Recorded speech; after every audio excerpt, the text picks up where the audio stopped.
Hello student, स्वागत है आपका अपने चैनल कॉमर्स कुजी पर। और जो हम चैप्टर कर रहे थे आपका बिजनेस स्टडी का चैप्टर प्लानिंग चैप्टर 4, उसमें हमने प्लानिंग प्रोसेस तक कर लिया था और आज हम स्टार्ट करने वाले हैं हमारा टॉपिक प्लान से। तो स्टार्ट करते हैं। Plan is a document that outline how goals are going to be meet. यानी कि प्लान एक आपका डॉक्यूमेंट है जो बताता है कि आपके जो ऑब्जेक्टिव्स हैं, आपके जो गोल्स हैं, वो कैसे आप अचीव कर पाओगे। It is a specific action proposed to help the organization achieve its objective। ये एक स्पेसिफिक एक्शन है जो आपकी हेल्प करता है आप अपने ऑर्गेनाइजेशन के, अपनी कंपनी के ऑब्जेक्टिव्स को अचीव कर सकते हो। There may be more than one way and means of reaching a particular goal, but with the help of logical plans, objectives of an organization could be easily achieved। और भी रास्ते हो सकते हैं उसको पाने के लिए, लेकिन अगर आपके पास लॉजिकल प्लान्स हैं, ऑब्जेक्टिव्स हैं ऑर्गेनाइजेशन के, तो वो भी आप इजीली अचीव कर सकते हो। तो यहाँ पर पहला दे रखा है आपको single use plan. Single use plan are one time use plan. These are design to achieve a particular goal that once achieve will not recur in future. ये ऐसे प्लान होते हैं जो आपको एक वन टाइम गोल को achieve करने के लिए बनाएगा। जैसे ही आपका वो गोल अचीव हो गया, उसके बाद उसकी आपको ज़रूरत नहीं पड़ेगी और फ्यूचर में भी वो गोल आपको अचीव नहीं करना है।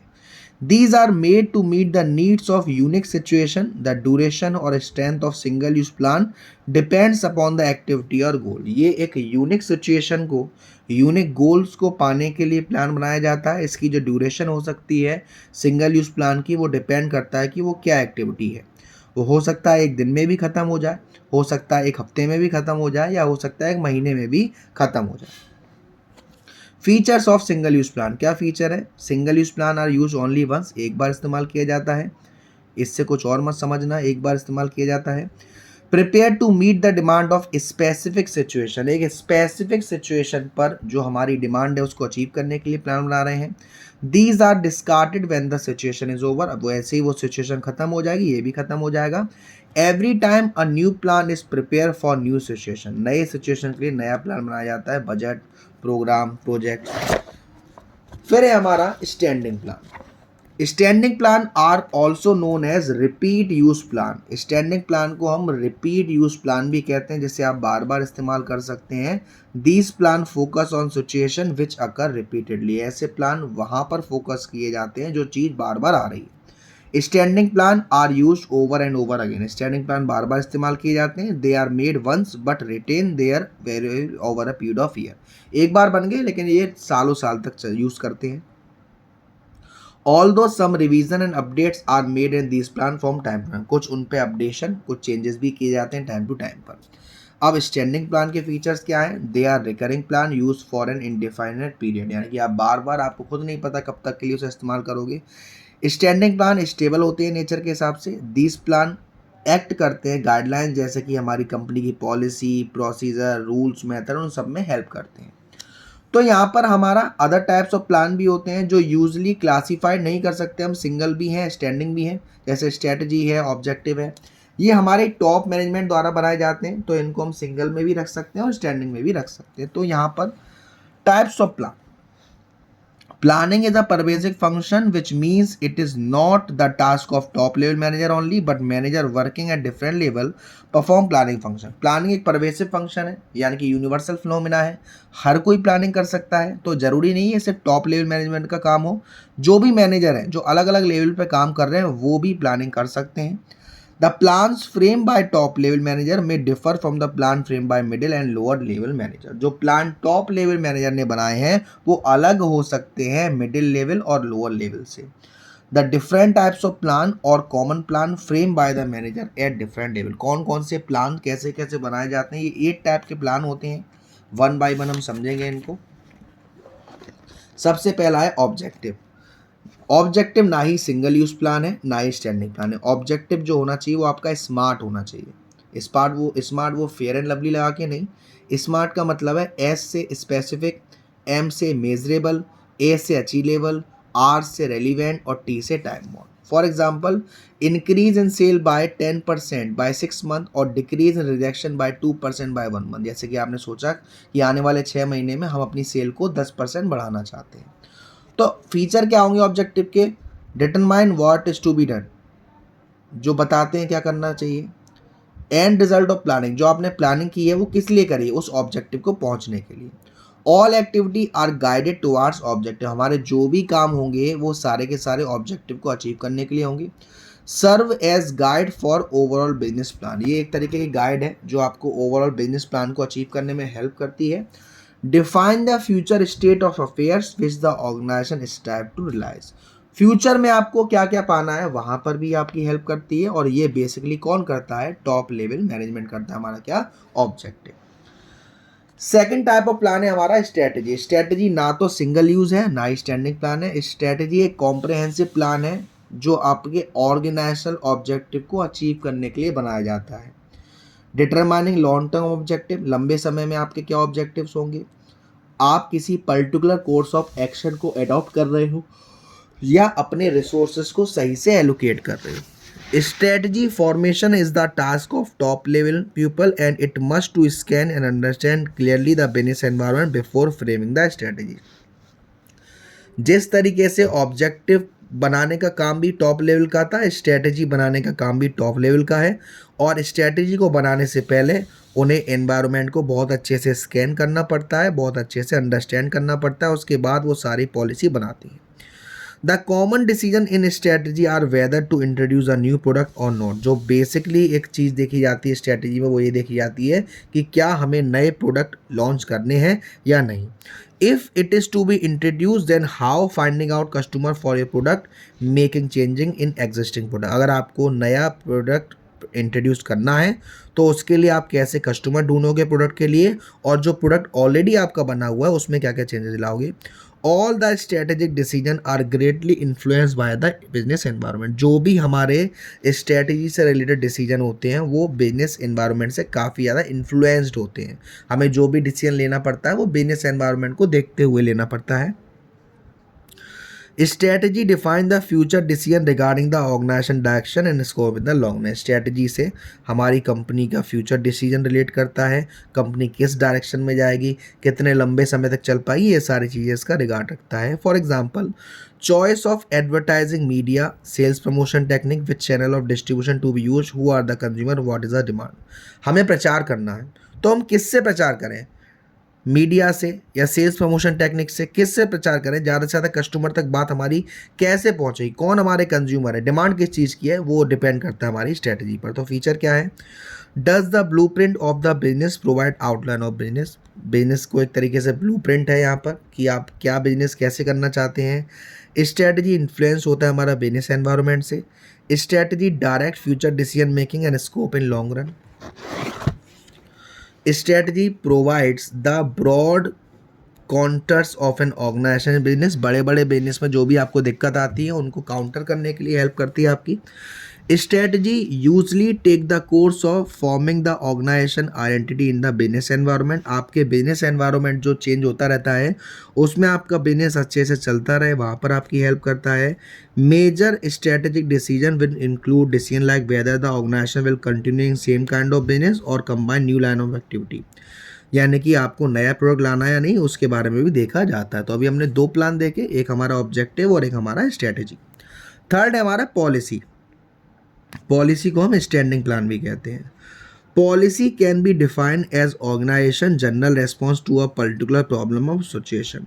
पॉलिसी को हम कह सकते हैं कि एक हमारा जनरल रेस्पॉन्स है, एक हमारी जो कोई पर्टिकुलर प्रॉब्लम या सिचुएशन आ जाती है उसके लिए। सिंपल वर्ड्स में कहा जाए it is the organisation own way of handling the problem, जो हमारी ऑर्गेनाइजेशन है वो अपनी प्रॉब्लम को किस तरीके से झेलेंगी उसके लिए हमारा ये पॉलिसी बनी हुई है। Policy are made at every level because the manager at every level need to decide और predetermine the way of handling। Policy जो होती है वो हर लेवल पे बनाई जाती है क्योंकि मैनेजर को डिसाइड करना पड़ता है कि कहाँ पर किस सिचुएशन में वो प्रॉब्लम को झेलेगा।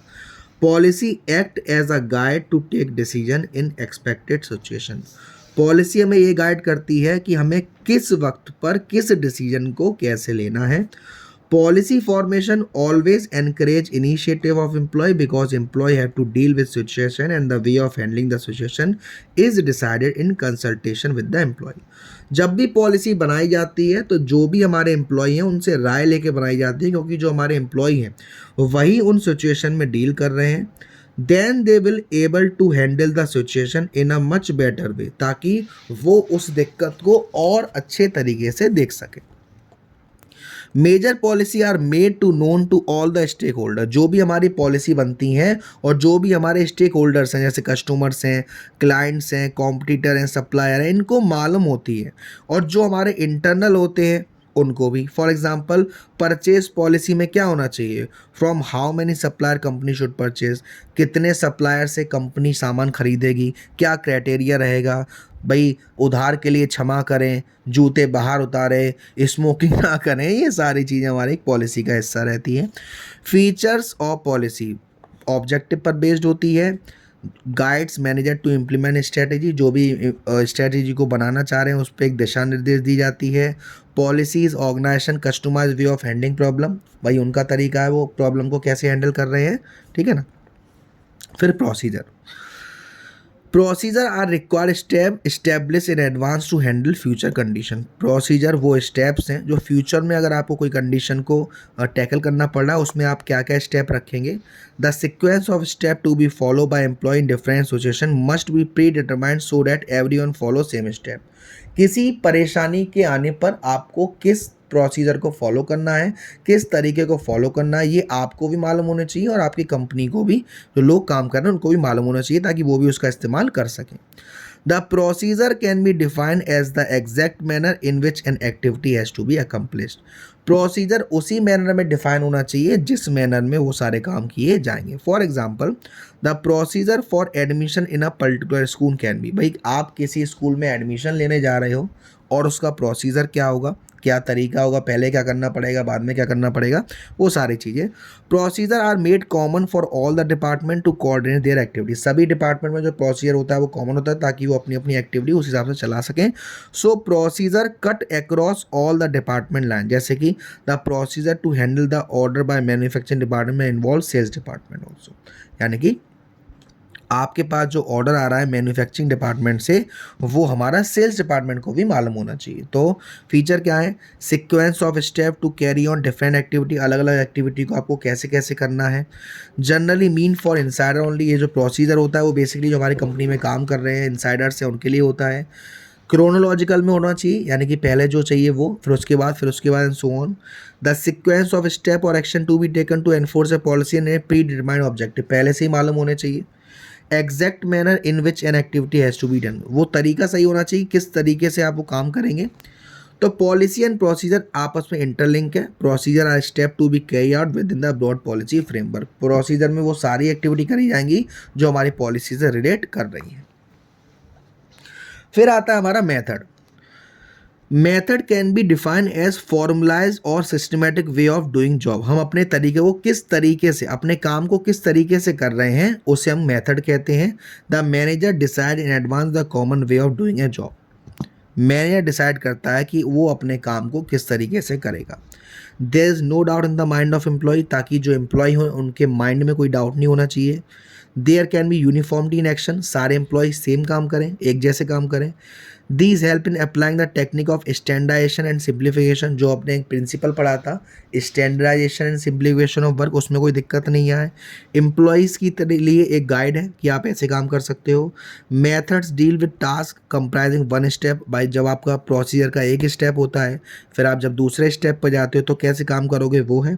सिलेक्शन ऑफ प्रॉपर मेथड आपका टाइम बचाता है, आपका पैसा बचाता है, आपके एफर्ट्स बचाते हैं और आपकी जो एफिशिएंसी है उससे वो भी क्या होती है, इंक्रीज होती है.